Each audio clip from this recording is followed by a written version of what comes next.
Everyone, and good morning. My name is Steve Hernandez, and I'm the Executive Director of the Legislature's Nonpartisan Commission on Women, Children, Seniors, Equity, and Opportunity. We have a robust agenda today. If you would, please type your names into the chat feature so that we can memorialize your attendance. I know that a couple of us aren't able to be here with us today, but we're recording this conversation, and we may be broadcasting well, just because of the substance and importance of today's conversation. So without further ado, we do have a robust agenda. As I said, I would love to welcome our first speaker and presenter, Alyssa Norwood. Welcome, Alyssa. It's great to be here, Stephen. Thank you for having me. Great, thank you. And Alyssa, if you could just introduce yourself and take it away, the floor is yours. Sure, thank you. And Michael, I know you're doing the magic behind the scenes, so at some point I'll need to share my screen. So whenever you're able to enable that. But hello, everyone. My name is Alyssa Norwood. I know many, but not all of you, and I'm excited to make connections today. I'm the director of the Connecticut Age Well Collaborative, which we'll learn more about momentarily. So I'll go ahead and share my screen. So Stephen teed this up beautifully, a little bit more on who we are. So, I don't need to read what's here, you could take it in, but the Connecticut Age Well Collaborative is working across silos, sectors, broadening the reach and scope of what senior centers do, as Stephen mentioned, to other sectors, whether they be housing, transportation. We'll look at our full framework initiative in a moment, but really at its heart, we're creating great places for people to grow up and grow older, lifespan communities that can support us at any age, stage, or ability. We have a reach and a broad scope and a broad mission. But I wanted to start with a story. So this work stands on the shoulders of a history of great work in the state, which I'll talk about in a minute. But there's been some new building in the space of the Age Well Collaborative. And I feel like the story of our logo helps embody a little bit of who we are. So this I will read. Our new logo consists of ascending leaves, the idea that vitality can happen across the lifespan. The leaves are diverse, but all grow from the same stem, a reminder of our shared journey and connection. The design is rounded and open to embody inclusivity and collaboration, and we emphasize that we all can age well. So that's a small window into who we are and to our journey. So a little bit of history. In 2013, the Connecticut legislature passed a statute that created something called the Livable Communities Initiative that many of you may already be familiar with. It was the statewide effort to create these lifespan communities with a focus specifically on healthy aging in place. As Stephen mentioned, that work after the consolidation of the Commission on Aging and a few iterative consolidations into what's now the Commission on Women, Children, Seniors, Equity, and Opportunity remains on the books, but obviously Stephen and his staff do heroes work that was once done by 6 different commissions, now in the form of a consolidated commission with its 6 active subcommissions, obviously working with a very large charge and at a reduced capacity compared to that moment in time at 2013. So the Connecticut Age Well Collaborative, in partnership with the Commission, has now been formally delegated by memorandum of agreement and empowered to lead, with the Commission's strong support, the effort going forward. A little bit more of this branding piece. And at the beginning of the call, when we were all chatting, Claire, who's on the call from the State Unit on Aging, is part of a small cohort of people that's helping us creatively and thoughtfully tell the story of aging in Connecticut through a variety of different media. So one project that we have underway is the creation of a musical theme. And there's been a lot of thought, deep dive, and a small group of experts, Claire among them, who's certified and has a deep understanding of the language of reframing aging, was involved in that effort. So through a variety of different media, whether it's through a beautiful visual logo or through a song, which you'll hear in the coming weeks, we're trying to tell the story of what we do. And what we do with our small staff can only be done in partnership with a variety of different organizations. So the Connecticut Age-Well Collaborative utilizes collective impact model. We have a number of strategically cultivated partners, and our list is growing. Partnership defined as somebody that's made a commitment to align and share resources toward this vision of fostering great places across the lifespan. And I'm noting on this list, one of our early partners was the Connecticut Association of Senior Center Personnel. Carrie in Bolton, as you all know, is the president, and she and I have been in conversation around what partnership and collaboration can look like. Number of other great partners, and I just wanted to name our core collective impact partners. Some folks have asked us how our work is funded. So our two primary funders are the Point 32 Health Foundation on the philanthropic side, and then we're incredibly privileged. Claire, thank you again, and please convey thanks to Margie, who I'm not sure is here now, but I know is normally on this working group for the State Department of Aging and Disability Services. Incredible support in moving this work forward. Connecticut Community Care is the founder of this initiative and also our fiscal sponsor. Connecticut Community Care is a care management organization in Connecticut that's been an incredible innovator and thought leader for its many decades of existence. And then finally, of course, the Commission. Thank you so much. So I wanted to hone in our scope and our charge is so large. I wanted to hone in specifically on the intersectionality between this organization and the role of senior centers, and where we might be able to deepen our collaboration and work together and augment and lift each other up. So 3 quick areas that I think that there's a lot of synergy and potential to move forward together in partnership, and I'm eager at the end of the presentation for some conversation if you have other ideas beyond these.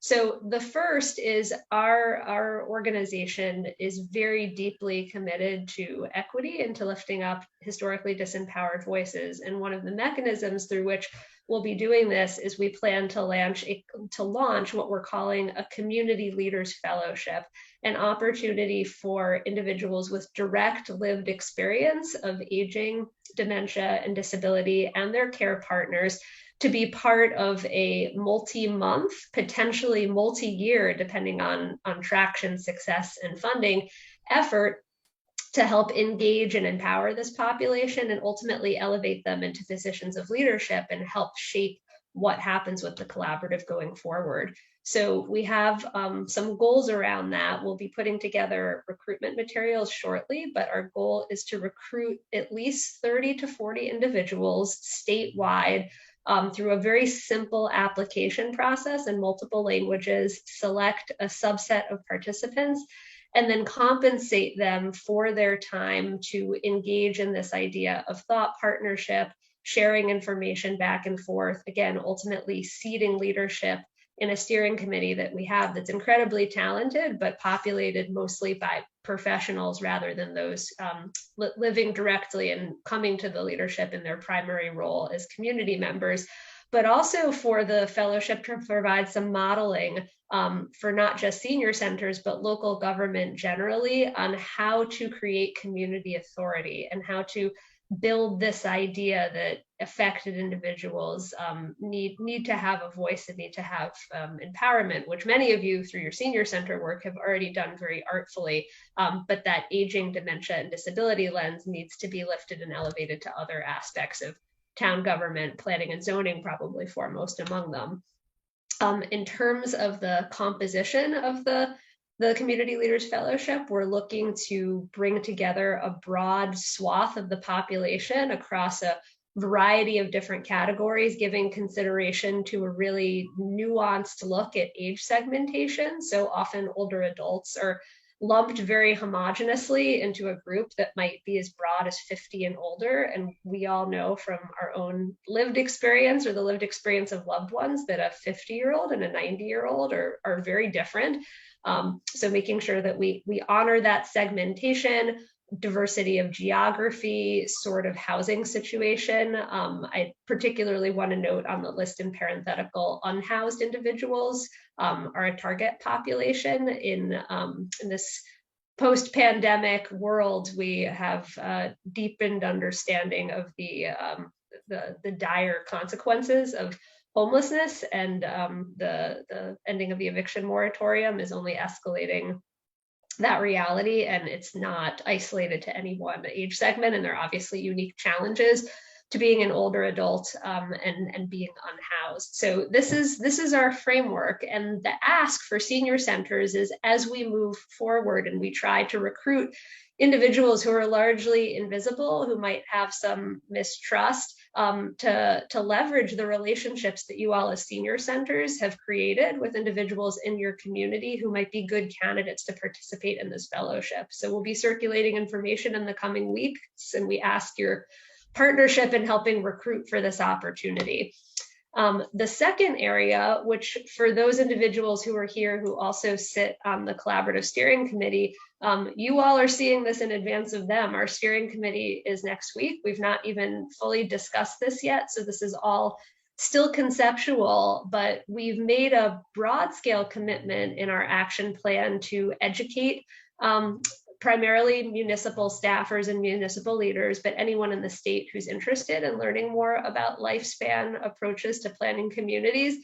So we're going to do so tentatively with steering committee approval through the creation of what we're going to potentially call the Connecticut Age Well Academy, run by the Connecticut Age Well Collaborative. And our hope is that you'll promote and participate in these educational opportunities, as well as help inform the curriculum that we'll be creating and designing uniquely for the Academy. So this is all draft language, but tentatively we'll be promoting out in the world the Academy as follows. Our communities are stronger when they include the full scope of our energy, including the contributions of older people, individuals living with Alzheimer's disease and related dementias, and individuals with disabilities.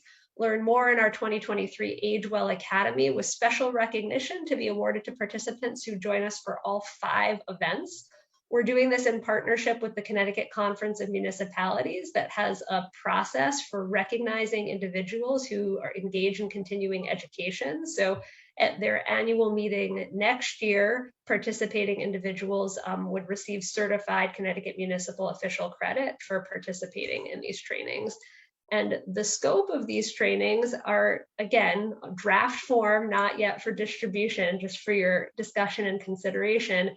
These 5 topics, I want to draw particular attention to the first 2, which we'll talk about in greater detail in a moment, because I see a great deal of intersectionality in all of these, but particular potential for collaboration with this work group for the first 2. But the first topic is around reframing aging and giving consideration to how we talk about the aging process. The second one is an in-person event that will be in collaboration with the Commission, and that's an event at the Capitol to honor great things happening on the ground in the community. The next one is around data and helping communities understand the nature of their communities demographically, and to take that data and go through a process of translating data into action. And then the last 2 are around community best practices, and then this model that we just spoke about, the Community Leaders Fellowship, how to honor lived experience and create community authority. So the specific 2 that I wanted to talk to you about is the first one in February, around reframing aging.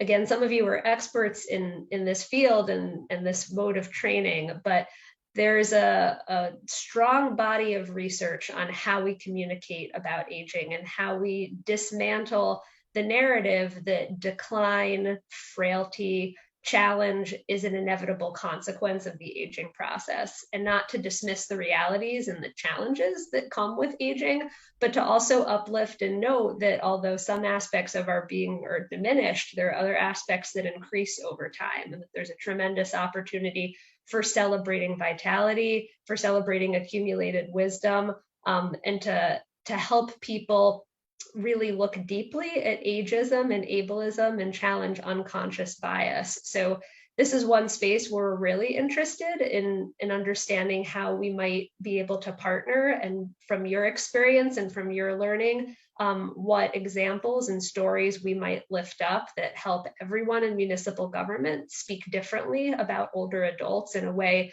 that moves away from this story of inevitable frailty. The other one is a sharing and celebration summit at the state capitol.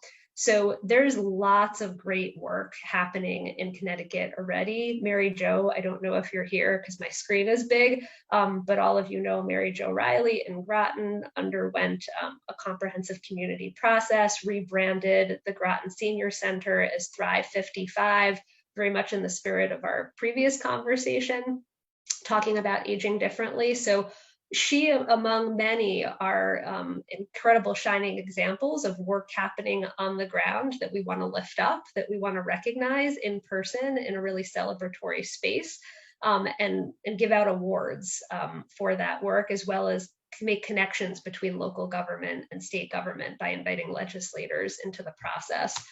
And the last thing I just wanted to talk about as a space for collaboration is intra-municipal collaboration, which I know many of you do well. Some of you give it your best and find challenge, but the idea of embedding an aging, dementia, and disability lens, not just into the work of senior centers, but across municipal government. How do we bring this conversation to planning and zoning, to transportation, to housing authorities? How do we get everyone thinking about it?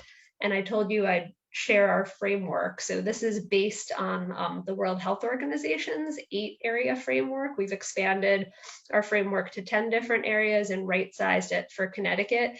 But this is broad, and you can see equity and inclusivity for older people, people living with Alzheimer's disease and related dementias, and people with disabilities and their families and care partners are at the center of this. So the goal really is, how does that statement, this idea of belonging for everyone, factor into every one of these aspects of how a government runs, whether it be communication, information, and technology, food systems, or how we design public spaces in our community.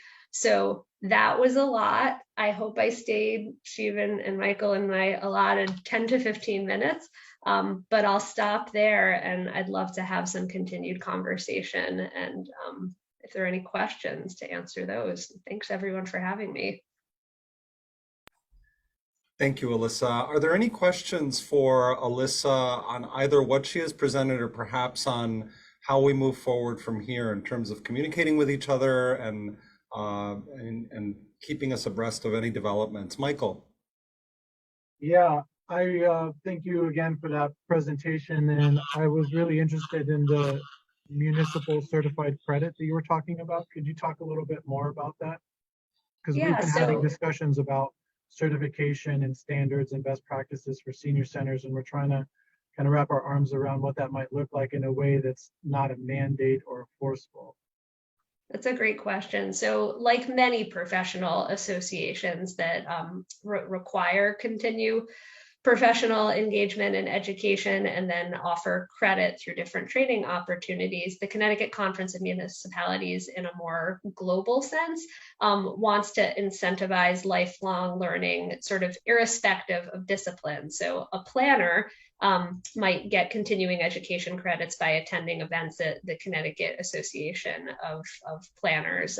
Public health officials might get their credits somewhere. So CCM is offering a broad tent saying, we encourage you not just to continue education within the discipline in which you reside, but anything that will help make you better at your service and community, we're offering credit for you and recognizing you at our annual meeting. So at its heart, it's really about continuing education in the broadest of sense, beyond disciplines, and aging, dementia, and disability inclusivity is a lens that transcends areas. So there was a lot of appeal for CCM to offer credits through this program as a way to help bridge across silos in town.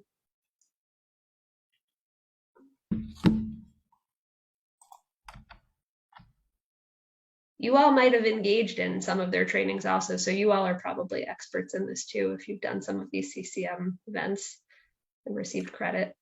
I think that's great, Alyssa. Thank you for the clarification, and Michael asking the question. I don't know if a lot of senior center personnel have been able to take advantage of CCM's continuing education credits, depending on their role within the community.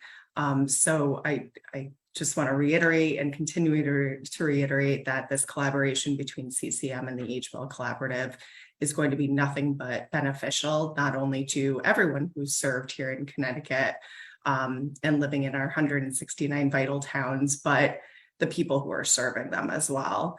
I think senior centers often are, or senior center personnel are often leaned on to provide information regarding dementia and other challenges or even good things associated with getting older and caregivers within communities. And so to have a more broad reach to other professionals who interact with individuals within communities who are experiencing these challenges is going to be incredibly useful to senior center personnel and senior center leadership, who often are looked at as the experts and are the experts as well, but also have a lot of other things to do, a lot of other responsibilities. So piggybacking a little bit on Claire's comments, that senior centers often are seen as the experts.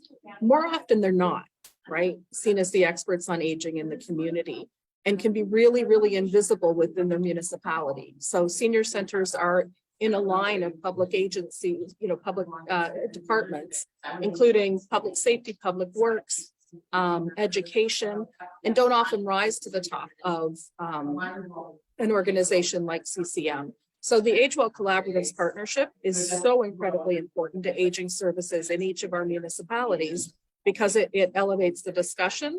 It lets kind of those elected and top officials start thinking more about aging and what their communities are doing about aging, including senior centers. So I'm a big fan of what the Age Well Collaborative is doing, and so excited about where it takes us in Connecticut.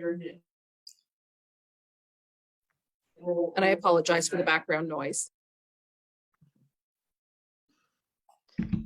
Go ahead, Chris. Hi, sorry, my name's Chrissy. I'm with the Connecticut Association of Adult Day Services, and I'm just a guest here in the meeting today, but I find this presentation to be really informative and would love the opportunity to talk more and learn more, see if there's any way that adult day centers could be part of a collaboration and part of your collaboration, because we also work with the senior population, heavily working with people with Alzheimer's and dementia diagnosis. And there could be some way that maybe we could work together. So I'd be glad to learn more or talk more with you at some point. And thanks so much again for inviting me today. And Alyssa, Leading Age is part of the steering committee, correct? So hopefully Leading Age is providing some perspective from adult day services, at least the nonprofit sector. But happy to hear people are interested in engaging in this.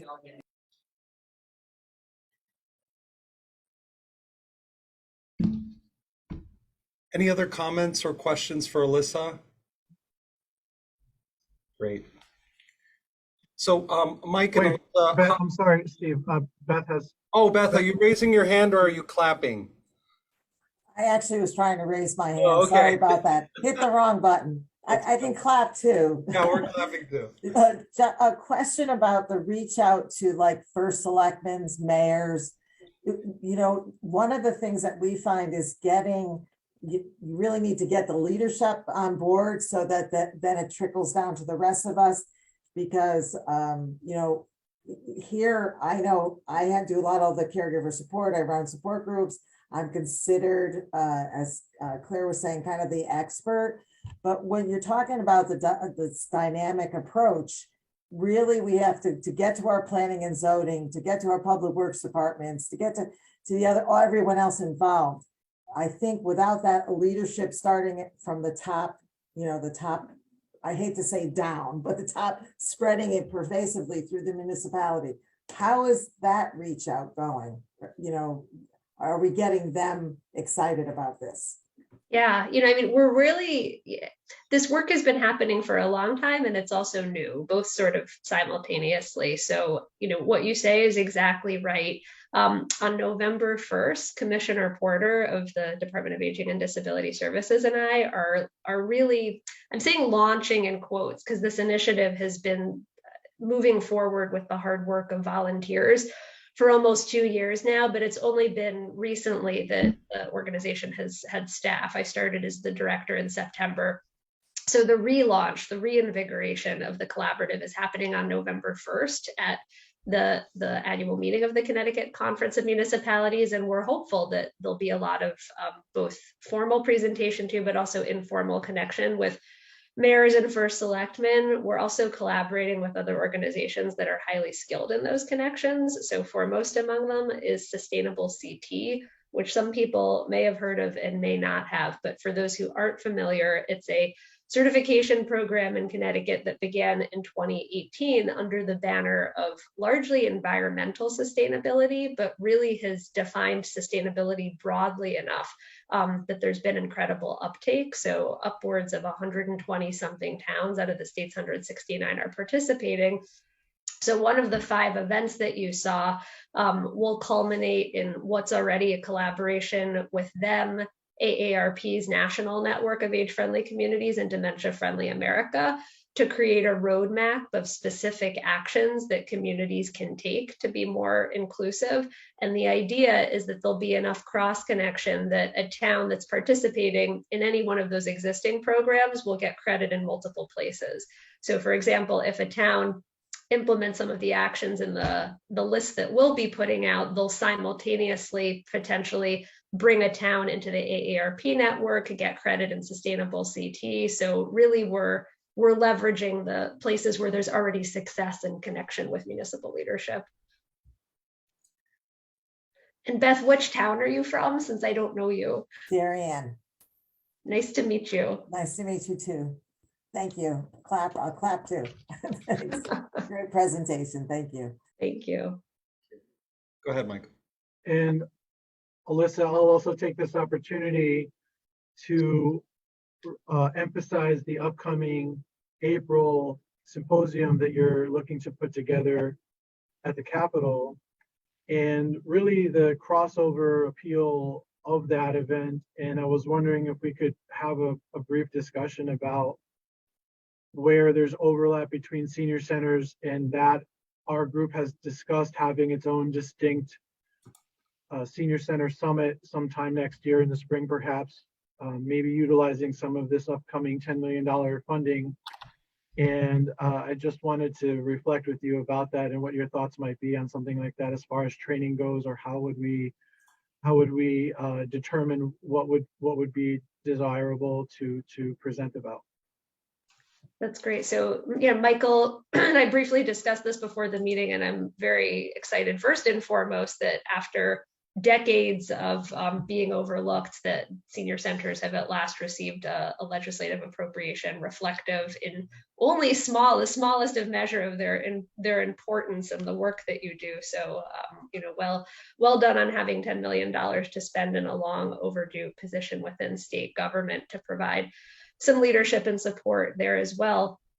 In terms of the summit, Michael and I talked about the opportunity for one event to provide visibility for the other. So ours is scheduled for April 26th at 11 o'clock in the state capitol complex. Broadly conceived, COVID rules are evolving, so the exact room is still to be determined, but as inclusive of a space as possible. And at that event, we intend to give out awards. The framework for what that recognition process looks like hasn't been developed yet. It will be within the next couple of months, but in this circle, I would imagine that with all of the incredible work happening in senior centers, that among the recipients, there would be a senior center, if not more than one, if we're lifting up examples of great things happening in Connecticut with respect to livability. So I would imagine that moment could be a springboard or catalyst for promoting whatever event you all might be conceiving of.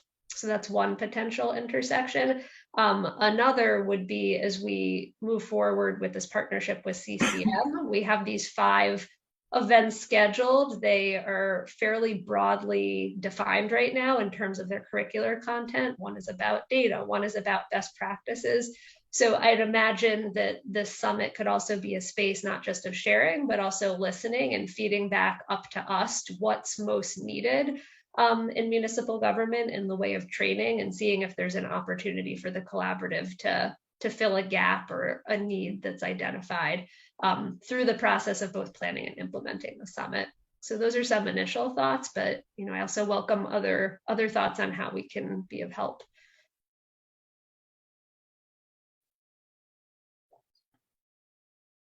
I wonder if there's a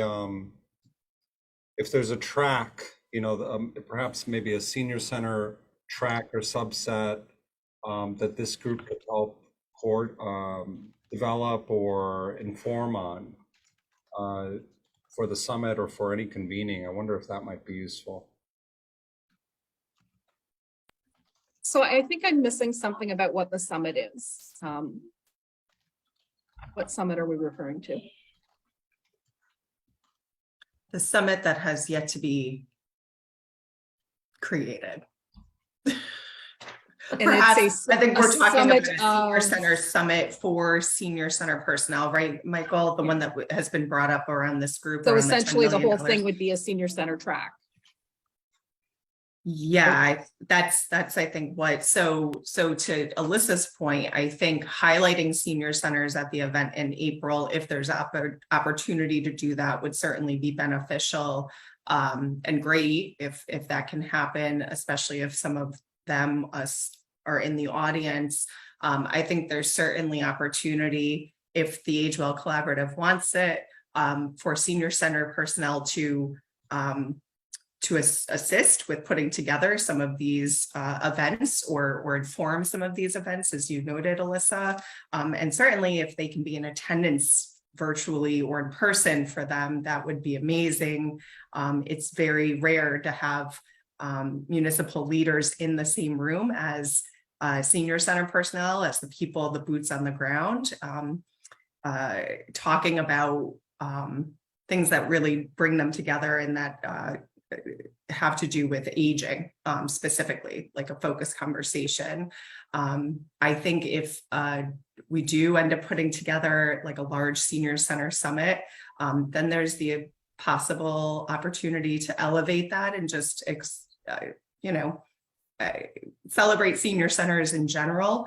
And I think we had also discussed at some point, like a senior center campaign or get back to your senior center. Perhaps there's going to be a promotion of a website or a campaign or something like that. I really, we don't, and I'll go into my update in a little while after our other guests, but if we were to do a large campaign and have maybe a separate senior center website or something like that, it might be an opportunity to ensure that legislators and other policymakers have an awareness of that, if there isn't a billboard on 91 or 84,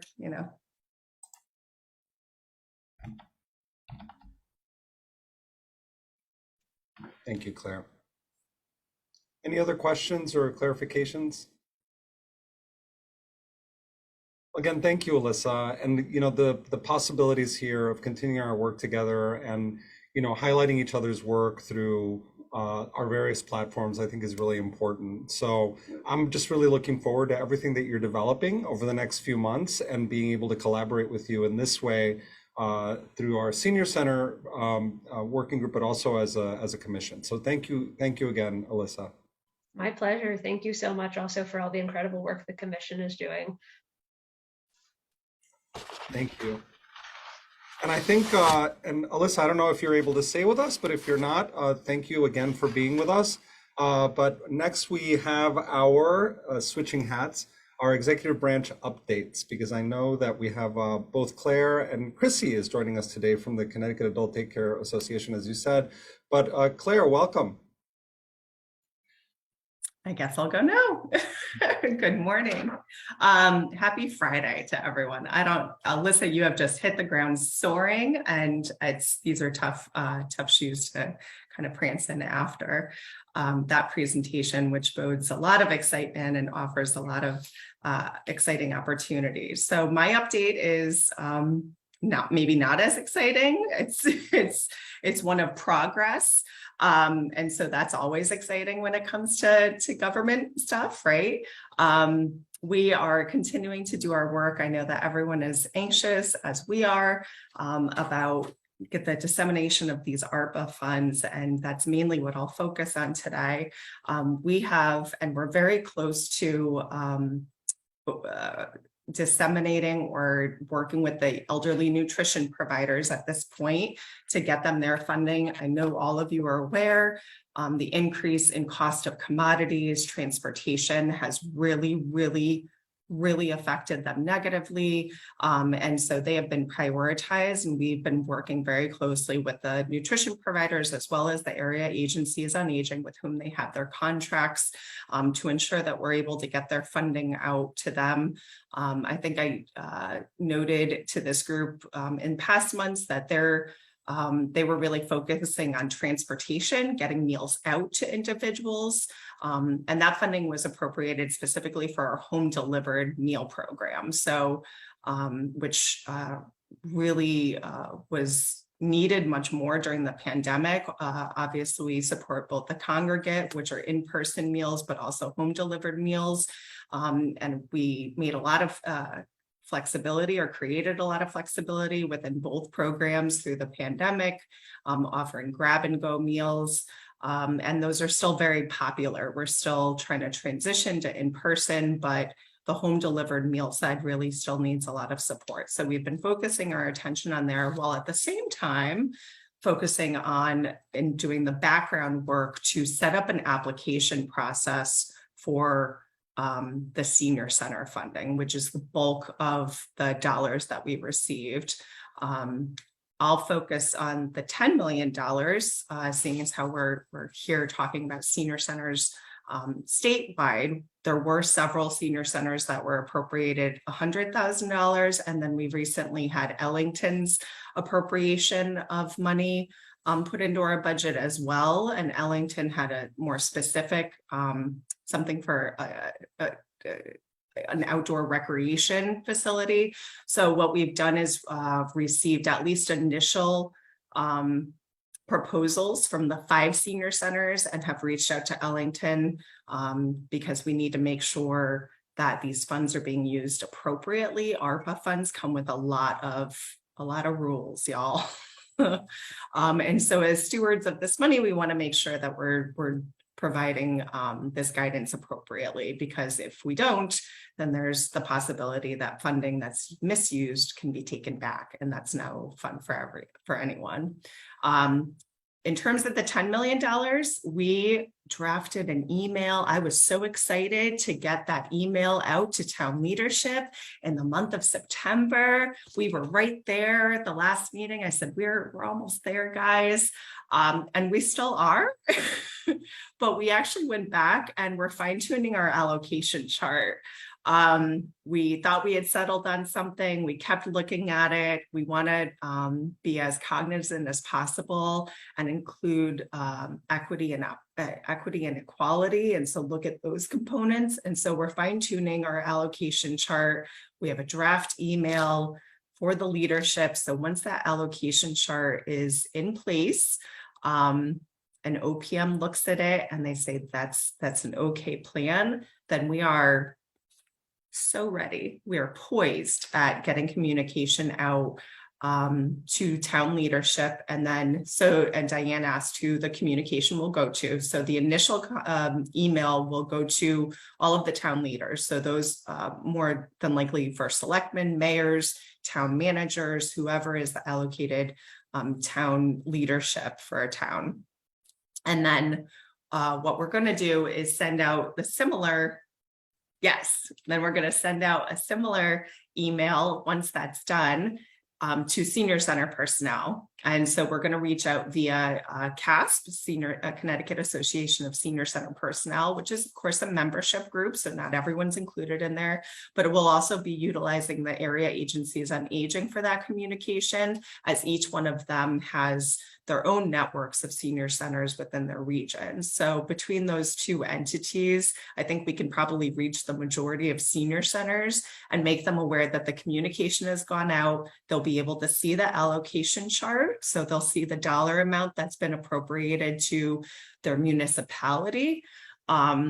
And so if you're one senior center in one municipality, you might have an idea of what might be available to you in terms of funding. And in both of those communications, we're going to highly encourage communication and collaboration between town leadership and senior center personnel, senior center leadership. So as to ensure that leadership is aware of the challenges associated with the senior center and any needs that they might have.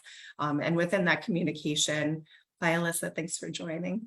We're going to provide some guidance in terms of what might be possible eligible use for that funding. So you'll have more of an idea of what funds can actually be used for and get the wheels going. While you guys are having those communications, those conversations on the municipal level or within your senior centers, we'll be putting together, and we've already reached out to IT and had a couple of conversations about actually having the application available. It's going to be an electronic application. We're trying to get as fancy as possible because 160 senior centers possibly, or 169 municipalities is a lot to go through administratively for us. So we will be looking at creating an application process, which will hopefully inform reporting afterwards once funds are dispersed to municipalities and ultimately to senior centers. So that's where we're at with that.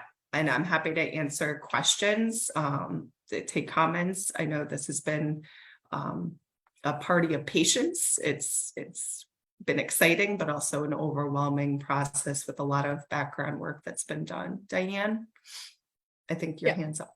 It is. So first and foremost, thank you so much, Claire, for being on this, for understanding it, for understanding the dynamics that exist between all of this. It's really key that somebody who understands senior centers is working on this. So grateful that you're in that position and that the state unit is working so hard on this, right?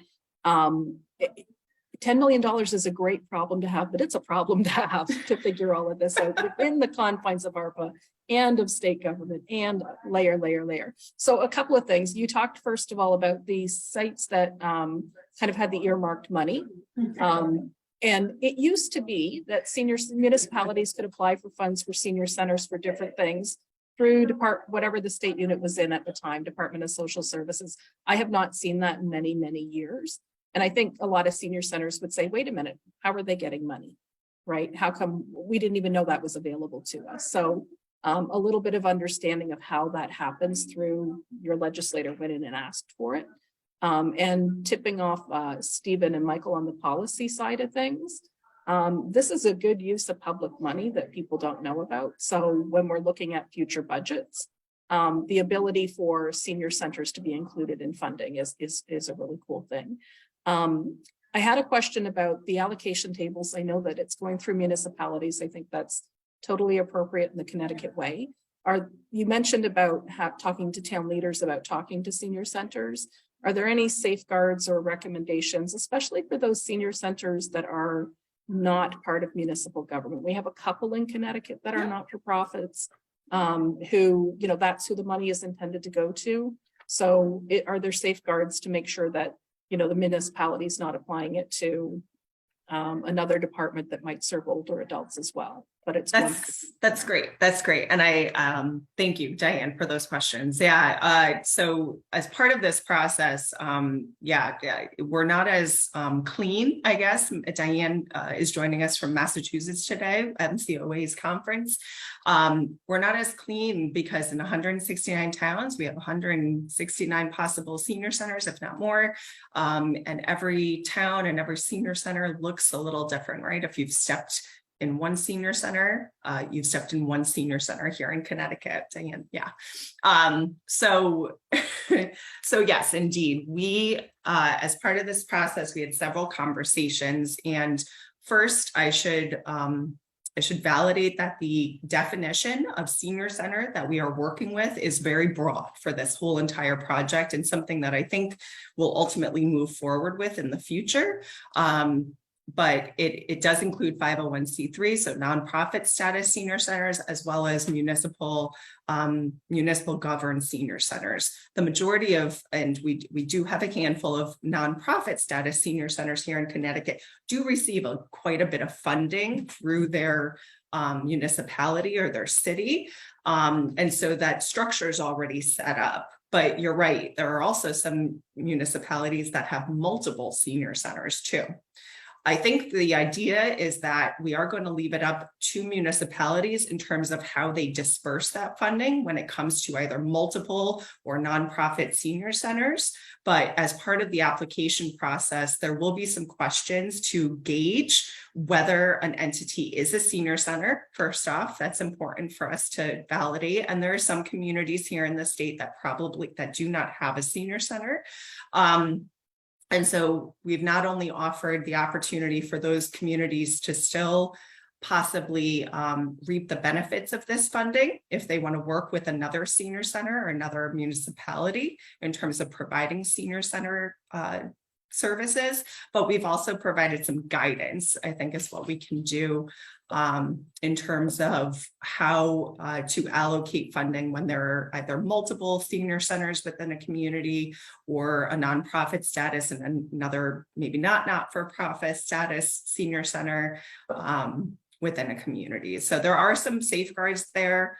And I think specifically with those communities, we don't mind working with them a little bit more vigorously to ensure that funds are being used appropriately, which is our main concern, but also that they're actually they're supporting older and aging adults, over, people over the age of 60 per se.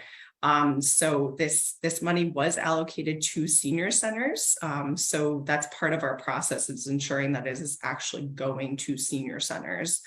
It should not be going to planning and zoning or the library or something like that. My guess is there are other funding resources for them. Does that kind of answer your question? It's not all set in stone, but we've thought about it, and we've talked to several municipalities and several senior centers that have those kind of challenges to see what their ideas are. Hartford being one of them. Leaney isn't with us today, but we did have a conversation with her.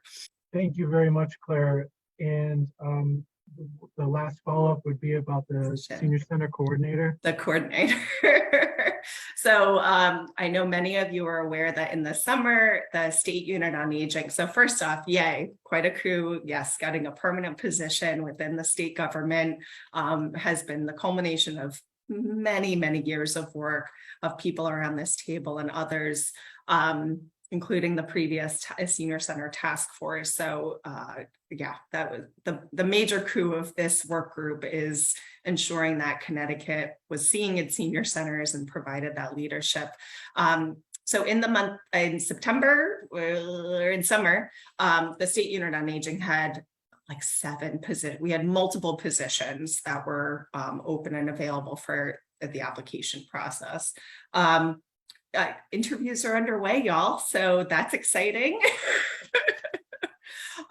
We had I don't know exactly how they're prioritizing or how they're doing this, but yeah, we're excited. I've lost Margie is our supervisor. I've lost her in interviews, as I said I wanted to, for the past several weeks. So that's exciting that those interviews are underway. They're not just for and the role and responsibility of the senior center coordinator will be rolled into what's called a field representative role. I'm a field representative with the State Unit on Aging. I have many colleagues who are also field representatives, and each one of us within that particular job or that field, we have multiple roles and responsibilities. So for example, currently I oversee the caregiver programs and information and referral and, reframing aging, and I liaise with the senior centers. This person would be a field representative who would specifically and be very much dedicated to working with senior centers and having that municipal connection. So when we're talking about the State Unit on Aging work and work specifically around senior centers, like this person would be working with Michael and with Carrie from CAST, and would be working, I assume would be in communication with Alyssa quite a bit from the Age Well Collaborative, specifically around that municipal and senior center liaisonship in that role. Interviews are going to be happening through November. So that's my update. It would be great to see somebody in place before the end of the new year. We have 2 field rep positions that are open. And so once those 2 individuals are hired, one is the new field rep position, and then one is a replacement. We had many people retire in the past several months. Then we'll all shift responsibilities, and somebody will get that specific senior center role. So that's where we are now, but it's highly encouraging to see that we're losing our supervisor to interviews. And I cannot, kudos to our HR department who's just going. Diane? Yeah, sorry for Yeah. taking another kick at the Don't- can. Again, at the risk of coming across as the Claire Cody fan club, gratitude to Claire for this being, 3% of your time allocation. And just carrying the message of senior centers throughout this, and having that deep lived experience in a senior center is really, really important. So hopefully that, is a question on the interview panel. Going back to the funding.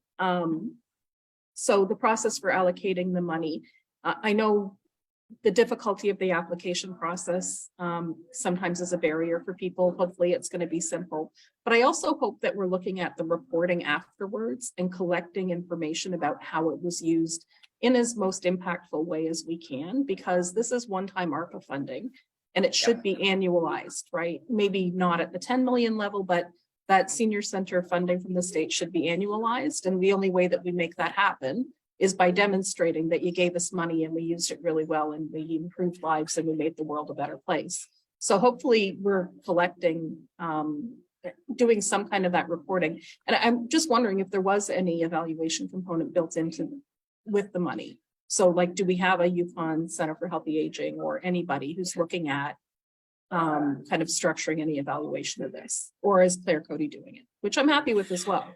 At this point, no, we haven't formally looked at an evaluation process.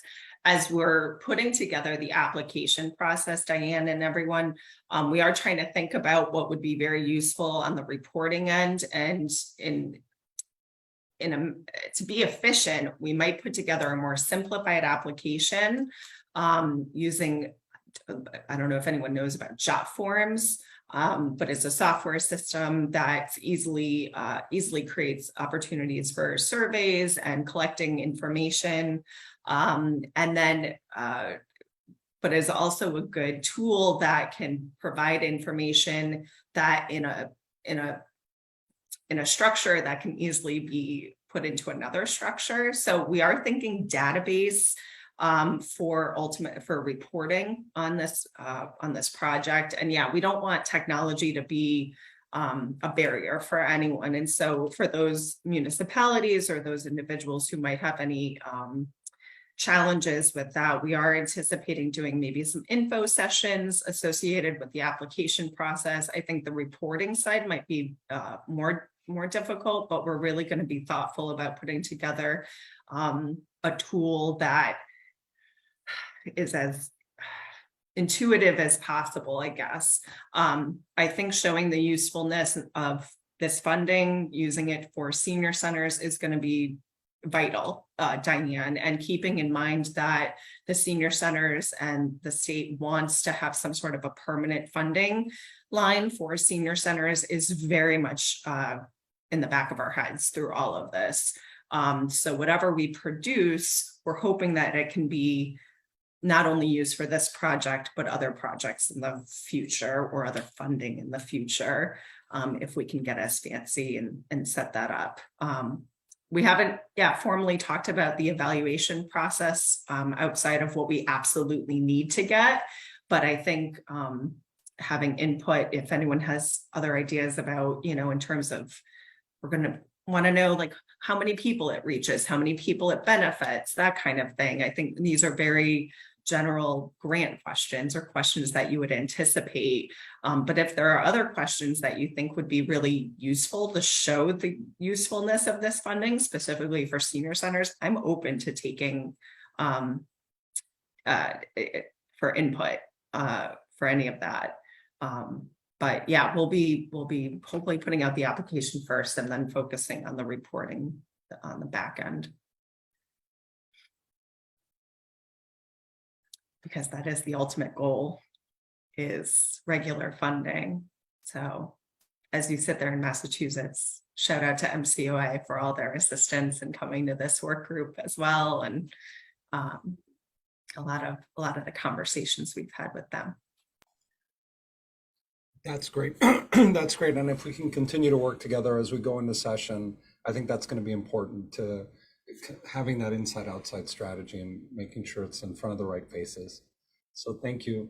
Thank you, Claire. Is that any more questions for Claire? Great. Round of applause for Claire. Let's move on now, if you will. Chrissy Scattini, welcome. Thank you. Thank you guys so much for having me. And this is really informative. I'm so glad to be hearing about what's happening with the senior centers. This is exciting stuff. And we are constantly working in collaboration with our local senior centers. If you aren't familiar, I'm with the Association of Adult Day Services, and I'm sure everybody here is familiar with Adult Day Services, but essentially we are providing care for seniors, people with disabilities, and in relation to a senior center, probably the folks that are not quite on the level of independence of attending a senior center, we provide that next stage of social interaction, but with the component of some nursing care, supervision, hands-on care. And we're glad to see that the state is working so hard to support both senior centers and adult day centers.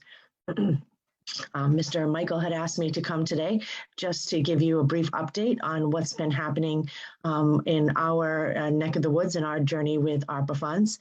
I am also broadcasting live from Massachusetts today, where I reside, although I work, my center is based in Bridgeport, Connecticut.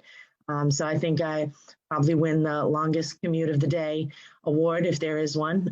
But I am here working remotely in Massachusetts today. And my update is, I think we're going in order of excitement. So mine is like slightly less exciting, but still progress. I like that. We are also the lucky recipient of an earmark of $3 million in ARPA funds. And we are very excited because adult day centers had really struggled through the pandemic, providing some remote services, but in essentially stopping operations and closing a lot of the in-person service. We saw our association saw several centers that closed and haven't been able to reopen. We have some that are just opening, and we have some that are open but still haven't been able to fully recover financially from the impact of the pandemic. And we are really grateful that the state has allotted this $3 million. As far as the excitement is that we have not actually gotten the plan for the distribution of that funds yet. However, the progress, we recently met with DSS, who told us that they have been having meetings and conversations and are finally working, I shouldn't say finally, are continually working towards the actual distribution of the funds. In similar fashion as the Meals on Wheels providers and other providers, we had indicated that the most pertinent areas for us include transportation, food service, and staffing. Those are the three top challenges, what we've had impact from the pandemic. I'll briefly just tell you why, and maybe you already understand, but transportation, we, as part of our service in adult day centers, we are bringing members to and from their homes to our program. We also, most centers provide transportation to doctor's appointments and other things during the day. In the good weather, we take trips, so our vans are very well utilized to get the seniors around town. However, after the pandemic, there's been certain changes. We can't put as many people in the van as we used to, especially now this time of year with the fear of COVID, flu, and other types of contagious agents out there.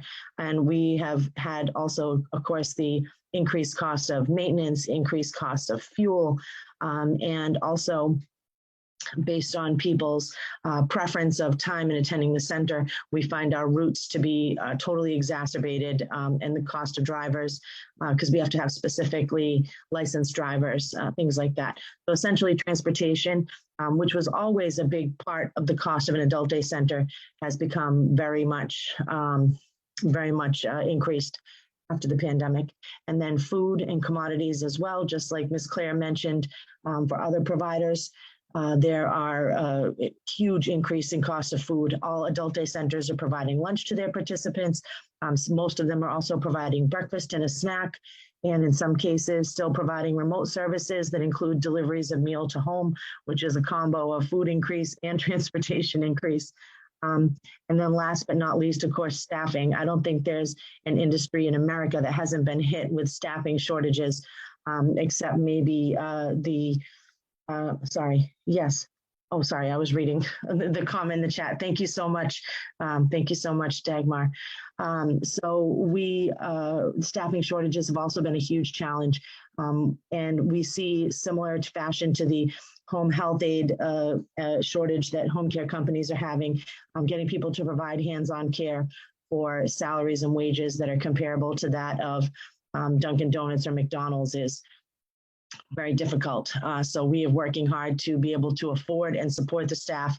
Not that we don't feel that they should be more compensated for the work that they do, but essentially it's a budget issue, just like with other industries.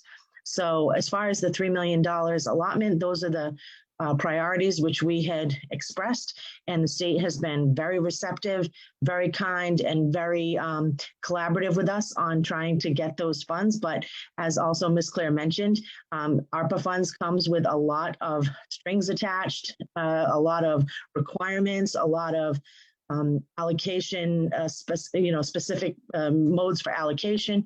And it is just difficult, as I'm sure they would like to just come to each center and drop off a pile of cash. And we would be so glad to take it. Unfortunately, we've learned that it doesn't work that way. But we are still working with the team at DSS. We have Ms. Jennifer Cavallero, who's been appointed a liaison to the adult day centers. We met, like I said, we just met with her, and they are trying very hard to see how we can get these funds sent out to the centers. There was a timeline discussed.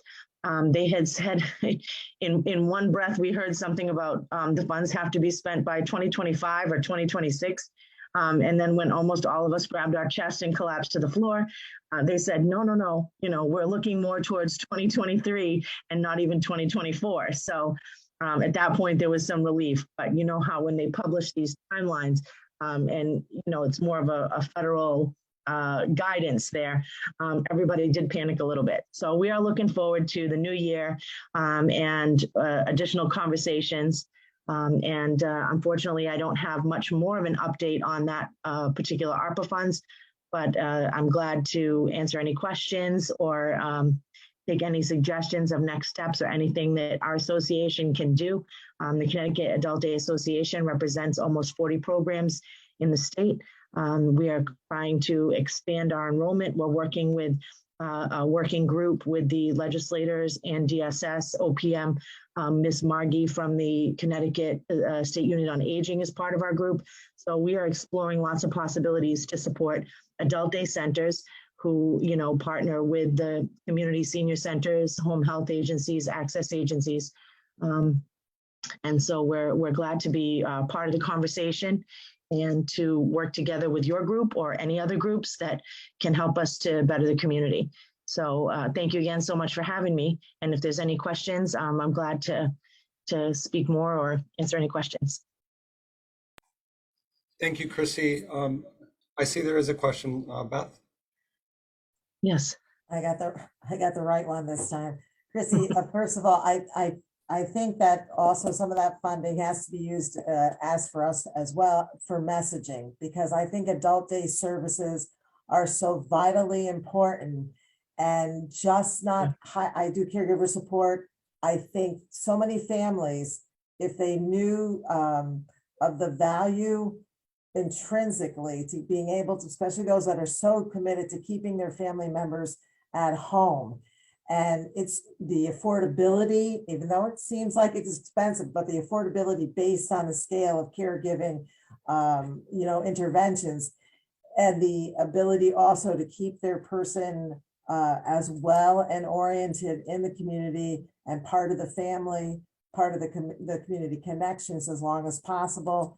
And, to me, the success story is when they never have to use long-term care, that they're able to stay in the community from start to finish.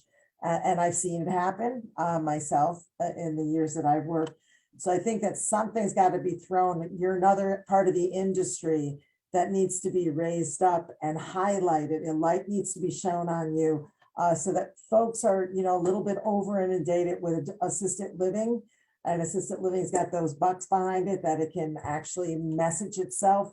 But the messaging, I think, and this is my personal opinion, folks, isn't always accurate to what the service is that they're actually going to provide or the quality of life. And adult day health does do that for quality of life and connection with the community, and for those families that are so committed to keeping their loved ones with them as long as humanly possible. So we got to put some money for public relations for you. Thank you so much. And I think we should hire you for that job, because the way you just stated it so eloquently is exactly the message that we're trying to convey. It's that you mentioned about the cost savings is that we're trying to impress upon the state that adult day service is a huge cost savings. It's a fraction of the cost of a stay in a long-term care facility and a fraction of the cost of in-home home care for a full day. And what we would like to achieve as part of being part of the community continuum of care is to see, there are so many families that say, well, my mom or dad used to go to the senior center, but now they really can't go anymore. And then the next step is the couch. And then after the couch is the nursing home. And they're just not aware that adult day is a great place to go in between or instead of both of those places.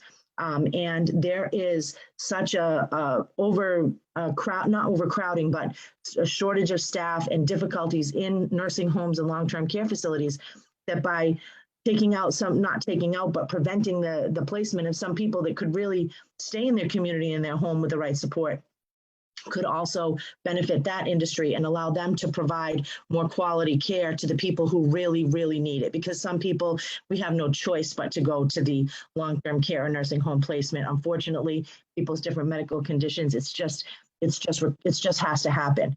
But there are so many cases where it doesn't have to be that way, where if they had a little help in the morning, a little help in the evening, and a full day of supervision, they can stay living at home. So that is the message that we're trying to convey.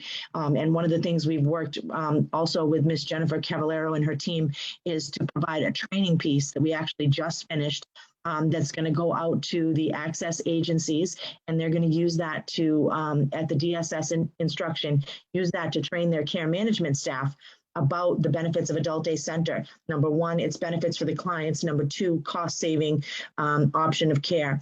And number three, a partnership for them where we have a constant more than 40 hours a week of care for these people that they are supposed to be also keeping up with. And when care managers have a load of over 100 patients or consumers to keep track of, and there's been such staffing shortage and turnover in the access agencies that some of them just aren't aware. They see the words adult daycare and they're like, daycare? Who wants to go to daycare?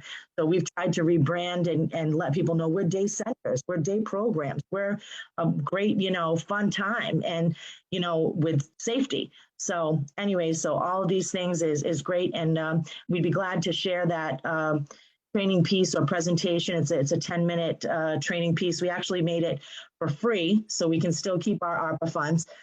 We made it for free with the efforts of the association, and we got somebody to donate time to do a professional voiceover of the training piece. And we just debuted it for Ms. Jennifer and her team this week. So that's all exciting stuff. Thank you so much. I'm sorry, Claire. Thank you. Go ahead, Claire. Don't be sorry. I want to make sure that I don't forget. I have more comments, Chrissy, and I put one in the chat. as you were talking about the challenges with transportation and social distancing within transportation and food. And I just connected that there are so many, because you're a center that provides assistance and programming, that there are so many parallels between the challenges and perhaps best practices associated with senior centers. Obviously, you're serving the same population, but a very different population. And I would argue that our senior centers are actually taking care of and servicing a lot of individuals who are probably appropriate for an adult day center. And I know Beth is, we've all been there where, or maybe not, but a lot of senior centers, I've had to have that conversation about appropriateness in the past. And so I just think in the future, there's an opportunity for maybe discussing best practices when it comes to certain components of these, of working within these settings and working to the benefit of the individuals who are taking advantages of services and programs at these at adult day centers or settings, services, and then senior centers. So I just want to note that so that I don't forget it. I am interested in seeing the training, the 10-minute training, and it might be useful for senior centers as well, as they have discussions with either the senior center members or their families at the state unit and through our area agencies on aging. We have 2 caregiver programs. We also have CHSP, which is a program that offers in-home services through the coordination from a resident service coordinator in 2 of our regions. Having something and arming them with that video or that training would be really great, just as a support or a tool to keep in their toolbox as they work with families and they work with individuals who have needs. And I think that's know about the financial aspect and the usefulness. I think and having some sort of either campaign or having an awareness. I think you're right that people, there may be with the language a little bit of a stigma against adult day centers, and I love that you're reframing that or looking at language that appeals more to individuals. But at the same time, I think showing the usefulness and how it can really be a benefit to a family or to a care team, if you will, it doesn't always have to be a family, can be really beneficial, and making sure that people know about where centers are located. And I know that the adult day center work group is looking at perhaps mapping and showing where the adult day centers are and what services each one of them provides, and making sure people know that they're available, whether or not you have like Medicaid funding available or something like that, that they are private pay. What I've noted in the past, which I'm really glad that the centers are looking at in terms of challenges, is transportation, where not every single adult day center provides transportation, or their transportation is very much within a certain region. And I, as a former senior center person, I get that, who provided dial-a-ride services, that having a region is necessary. But I think mapping that out and ensuring that people at least know what's available, and perhaps expanding it if that's the possibility, will be nothing but a benefit. So yay, adult day centers. And you guys did a lot of work, and unfortunately many adult day centers did not quote unquote survive the pandemic. So it's great to see your robust and growing membership, Chrissy. And it's great to connect as always. Thank you. Thank you so much. Thank you. Thank you, Chrissy, and thank you, Claire. As we look at the rest of our agenda, there's a couple of I think bugs I'd like to put in your ear, especially since there are so few of us left today. Several of our members had to cut away. Our next meeting is scheduled for November 18th. But as I think about the coming session, there's a lot to do. And one of the things that I think about, for instance, is some of the work that we're going to be doing on senior crime prevention. I know that CSSD, we're going to be working with CSSD, Michael Aiello, on some of that work. There were some recent pronouncements from Morgan Stanley on what they're trying to do to create more awareness around senior fraud. So there might be some interesting synergies that we can look at there. Also on the summit, I think there is room for more discussion on the summit, just what we want to think about, what our priorities are, how it is that we want to develop that. So I think what we'll do is I'll have Michael and I will work on an email to send everyone just to start priming us on some of these things that we could start thinking about. Also, the fact that we are, in addition to a body that is looking at the implementation of a lot of our work, a lot of your work, we're also asked to recommend policy every year to the legislature. So I want us to also start thinking about our policy recommendations, what they might look like, especially as we've learned over the last year about resources, about embedding, and about some of the needs of not only in the department, but in the senior centers themselves as we move forward. And finally, a statewide senior center work group report. I know, I think, Michael, you're working with some of our members to work on what that report might look like. So I don't know if you have an update on that, Michael. Yeah, thank you, Stephen. And I want to thank Claire for all her contributions today, and also really helping to guide us as we go through this process. I think we'll be continuing to do that work. When it comes to the report, we're going to be reviewing the 2018 report, highlighting the parts of it that are evergreen and still relevant, and maybe adding some updates in consideration of COVID and in consideration of these new developments surrounding funding and the new coordinator and other aspects. And Chrissy, I really do appreciate your contributions, and hopefully maybe you can join us again in November and keep us up to date with the developments regarding Adult Day. I thought that was really great. And furthermore, when it comes to the report, I didn't know if any other members wanted to contribute to the writing or help reflect on the drafting of that process, or if there's certain sections of it that they would like to make sure are included. So we're putting that out there. We want this to be an inclusive process, but ultimately I do believe we'll have a nice work product ready in time for the next session. That's the goal. Thank you. If I might recommend, the report might also be an opportunity for some of our members who represent senior centers to also highlight in little vignettes what their work is and how they've a little bit about their year, maybe some links to their reports, their annual reports, just to give more visibility, Michael. Just a thought. Okay. Very good. Just I'm happy to support the report, obviously, and it is the crux of the work that this work group has been doing. I know I'm supposed to put it out for January, I think, which will be timely, obviously. I think putting together maybe like a table of contents or a structure, Michael, might be a good place to start, because I know that members, whether or not they're able to attend every single meeting every month when we have it, I think they would want to see what it would look like. And a lot of it is really encapsulating the work that has previously been done and that was used as a springboard for the work of this committee. So if maybe between you and I, Michael, I'm happy to work with you on this and putting together what the structure might be, then it might provide more of an idea as to where members would like to provide specific input. And I like, Steve, in that idea of really honing in on members specific on their actual realities over the past couple of years as this work group was engaged, put together, and through the transition of leadership and the pandemic and everything.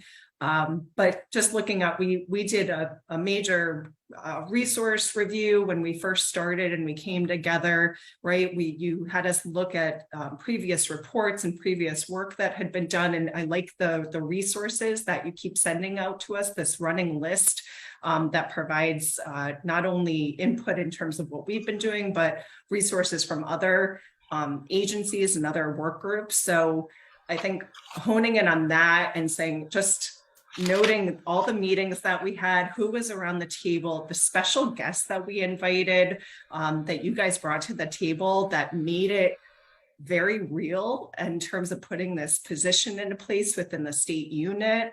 and made it the reality for us would be one first step. And then certainly looking at the specific charges that the report is supposed to entail, or the work that the work group was supposed to do and has been doing. There are some things that are perhaps just not appropriate. They're not manageable for this work group to do. But I think noting that the work group or the commission is going to be an active member, an active advocate in moving forward with the new position whenever that's put into place, and whatever other initiatives that have to do with senior centers would be a really good crux of the report. You know, it's not going to be a we're all done report. You know, it's not going to be like tie it up and put a pretty bow on it. We're all done. We did what we needed to do. You guys were pivotal. We as a work group have been pivotal in bringing together all the work that's been done and moving the state of Connecticut forward in terms of recognizing and supporting senior centers. So I just wanted to know, thank you, like, to you guys and Michael behind the scenes. You do a lot of work. Stephen being here, bringing us together on a monthly basis.